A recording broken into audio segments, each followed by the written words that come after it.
काय सांगायला? मी कार्यक्रम सुरू आहेत, पण मागणी आम्ही सुद्धा मराठा आरक्षणाचीच मराठा समाज करतोय, तीच मागणी सुरू आहे सगळीकडं. आणि ते आंदोलन करायचा कोणाला अधिकार आहे? दादा, त्याला काय आंदोलन कोणी करू शकतो? आंदोलन चालू आहे तो मराठा समाज तुमच्या विरोधात आहे असं दाखवलं जातं. नेमकी काय वस्तुस्थिती आहे? आणि विशेष म्हणजे त्यांनी तुम्ही प्रश्नाची उत्तरं नाही दिली पण तुमच्या विरोधात हे आंदोलन करताय. चांगलं आहे कुठली भूमिका ना, आहे? चांगलं आहे ना. तो मराठा समाज आहे का? आता ते आहे का नाही मराठा समाज मला माहीत नाही, काय आंदोलन आहे मला माहीत नाही. मला फक्त एवढं माहिती हे देवेंद्र फडणवीसांनी राज्यात माझ्या विरोधात ट्रॅप उभा केला. कारण मी गरीब मराठा समाज मोठा व्हावा म्हणून लढतोय. श्रीमंत मराठ्यांना वाटतंय ते मोठा होऊ नये भाजपमध्ये असणाऱ्या आमदार मंत्र्यांना. त्यामुळं माझी भूमिका मी योग्य रीतीनं घेऊन चाललो आहे. आता कोणाला पटत नाही, कशासाठी पटत नाही हे मराठ्यांना चांगलं कळतं. देवेंद्र फडणवीसला पटत नाही म्हणजे त्यांना पटत नाही असं येते. देवेंद्र फडणवीसला झोप आली तर त्यांना झोप येते असं येते. ती जेवला तर हे जेवतात असं येते. आमचं तसं नाही. आम्ही सामान्य सगळा करोडो मराठा मोठा व्हावा ही आमची भूमिका आहे आणि ती मागणी आम्ही करतोय आणि ती केलेली. आमची मागणी योग्य आता पटत नाही फडणवीसांना म्हणून त्यांनी आमच्या विरोधात सगळे आमदार आणि मंत्री उभा केले. का गरीब मोठा मराठा होऊ नये हाच माझा देवेंद्र फडणवीसला सवाल आहे. राजेंद्र राऊत असे माहिती की माझं घर पेटवायची तयारी चालू आहे का? तो कोण घर पेटन रे काय काढी तो कसले प्रश्न विचारतोय? काय सैन्यातला होता म्हणतो, शिवाजी महाराजाच्या काळातला अंगावर वारं झाले म्हणतो तवा. आणि असले रडके शब्द कायला आणायचे? तो घर पेटाला त्याला इतकं भ्याकडवणी कायला भाषा वापरतो? तुम्हीच विचारलं वाटतं सकाळी, आता पेटाचं विचारलं, सकाळी गोळ्याचं तुम्हीच विचारलं होतं, गोळ्या घालीन म्हणला ती पोराला. आता काय मी त्याच्या पोराला गोळ्या घालायला मी काय डाकेट टाकीतो? मी काय गँगस्टर आहे त्याच्यावनी?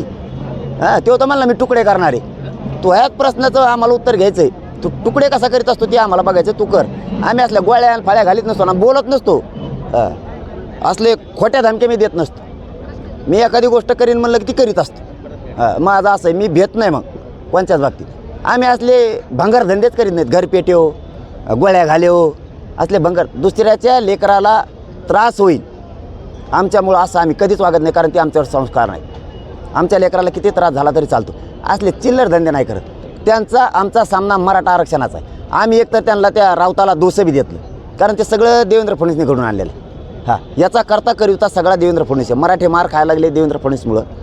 मराठ्याला आरक्षण मिळालं देवेंद्र फडणवीसमुळं. ती जी कापाकापी करीन म्हणला, तुकडे तुकडे करणार आहे ती स्टाईल आणि ती अशी होती भयानक. ते बटाटे कापाचे बारकी बतई असती तसली स्टाईल होती. तलवार काढायची स्टाईल नव्हती ती, की तू तुकडे तुकडे करेल. मराठ्याचे मये बघू तुकडे कसे असतील त्या टायमाला. पण असले बिंगार धंदे आम्ही करत नाही. आज आंदोलन चालू आहे तिथं तुमच्या विरोधात, त्याचं काय चालू असतं? सगळ्या राज्यातच सुरू आहे, माझ्या बाबतीत काही चालू आहे. त्यामुळे मी गरिबांची लढाई लढतोय, लढणार. मी गरिबाची लढाई लढतो. मला एवढंच माहिती आहे फडणवीस साहेबांना आणि त्यांच्या पक्षातल्या आमदारांना सगळ्या आमदारांना मराठा गोर गरीब मोठा का होऊ वाटत नाही, का आडवं त्या आरक्षणाला पडतायत. आम्ही तर गोरगरिबाला ओबीसीतून आरक्षण मागितलं, इथं काय चूक नाही. आणि मग ही चूक नसेल तर राज्यात फडणवीसांनी आमच्या विरोधात भाजपातले आमदार का उतरिले? मग याचाच अर्थ असा होतो की त्यांना भाजपमधला मराठा असो किंवा काँग्रेस राष्ट्रवादी शिवसेनेतला असो किंवा शेतकरी सामान्य मराठा असो, मोठाच होऊ द्यायचा नाही, याचा अर्थ असा आहे. आम्ही तर ओबीसीतून आरक्षण मागितलं, मागणी तर योग्य आहे, ही तर सगळ्या मराठ्यांना मान्य आहे. मग आता थोडेफार त्याच्यात अडचणीत येणार आहेत मागणी करायची एखादी म्हणलं, मग आता तिला सामोरं जावं लागणार आहे. मी काय चुकीचं करतो? मारहाण झालेली त्या ठिकाणी शंकर पाटील ते घेतली माहिती आम्ही. छत्रपती मी अनेकांना निवडून आणा म्हणजे मदत करा अशा पद्धतीने सांगितलं. त्यात आंबेडकरांचं नाव देखील होतं, मात्र ते त्यांचा पराभव देखील झाला. या सगळ्या पार्श्वभूमीवर आता आंबेडकरांनी विरोधी भूमिका घेतल्याचं पाहायला मिळालं. नाही, आता त्यांनी का घेतली का नाही हे तर मला नाही माहिती, पण मला फायदा झाला नाही असं दिसतंय ना त्यांना. मला एक गोष्ट माहिती आहे. हे बघा, मला जेवढं होतं एक लेकरू म्हणून, मी काय लई मुरब्बी नाही आहे राजकारणात. मला जितका सन्मान करायचा मी तेवढा केला. मी दोनही गाद्यांना त्यावेळेस सांगावं वाटलं, मी सांगितलं की सन्मान केला पाहिजे गादीचा. तसंच आंबेडकर साहेबांच्या भारतरत्न डॉक्टर बाबासाहेब आंबेडकर यांच्या वंशज जे आहेत त्यांचाही सन्मान केला पाहिजे मी सांगितलं. मी असं झालं का यांच्या प्रचाराला गेलो आणि त्यांच्या गेलो नाही, किंवा यांच्या गेलो असं गेलो नाही. मला जितका सन्मान करायचा होता तितका मी केलेला आहे. परंतु आता ते का झालं कसं झालं त्याचं विश्लेषण ते त्यांनाच माहिती, ते राजकारणात मुरब्बी. पण आम्ही त्यांचा आजही सन्मान करतो, उद्याही करणार आणि मागेही केला होता, कारण ते महामानवांचे वंशज. पण आता ते असं का करतायत हे मात्र आमच्यासाठी शॉकिंग आहे. कारण ते गरिबांचा लढणार आहेत, वंचितांच्या बाजूने, अन्यायाच्या बाजूने ते उभा राहतात. आता अपेक्षा आहे गोरगरिबांना की आंबेडकर साहेबांनी ही जी गरिबाची लाट आली, गरिबांना न्याय देण्यासाठी एकत्र राहिलं पाहिजे. आणि तीच अपेक्षा आम्हालासुद्धा आहे की त्यांनी गोरगरिबांच्या बाजूनं राहिलं पाहिजे न्याय मिळवून देण्यासाठी. कारण संधी आली आता गोरगरिबांना सत्ता काबीज करण्याची. लोकसभा निवडणुकीमध्ये दलित समाज आणि मुस्लिम समाजाने एकत्रित मतदान केलं आणि त्याचा फायदा झाला. आता मराठा समाजाची जर वेगळी भूमिका असेल किंवा वेगळा, तर हे दलित समाज आणि मुस्लिम समाज एकत्र राहतील का जर अशी नेत्यांची हे भूमिका बघा, असेल? शेतकऱ्यांपासून गोरगरीब ओबीसी, सामान्य ओबीसी सुद्धा सांगतो मी तुम्हाला, त्यापासून 18 पगड जातीचे सगळे दलित, मुस्लिम, मराठा, गोरगरीब सगळे एक राहणार आहे. कारण हे सगळे कदारले देवेंद्र फडणवीसच्या गोड बोलून फसवण्याला.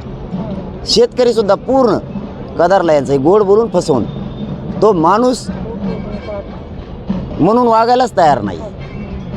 सत्ता दिली त्या लोकांबरोबर आपण कसं वागायचं हेच त्यांना कळत नाही. एकदा सत्ता आली की ते त्यांच्या स्टाईलने वागायला सुरू, मग त्यांच्या आतला विचार चालू होतो. अगोदर माणुसकीची भावना भाषणात बोलायची, नंतर आतला विचार सुरू होतो त्यांचा. सत्ता एकदा आली आणि त्याने पूर्ण लोक नाराज झाले. त्यांना दिसत नाही, पण योग्य वेळ एकदा फक्त त्यांना म्हणा तुम्ही निवडणुकीच्या तारखा जाहीर केल्या, तुम्हाला सगळी खतखत दिसणार. छत्रपती संभाजीनगरमध्ये बार्शीमध्ये मीडिया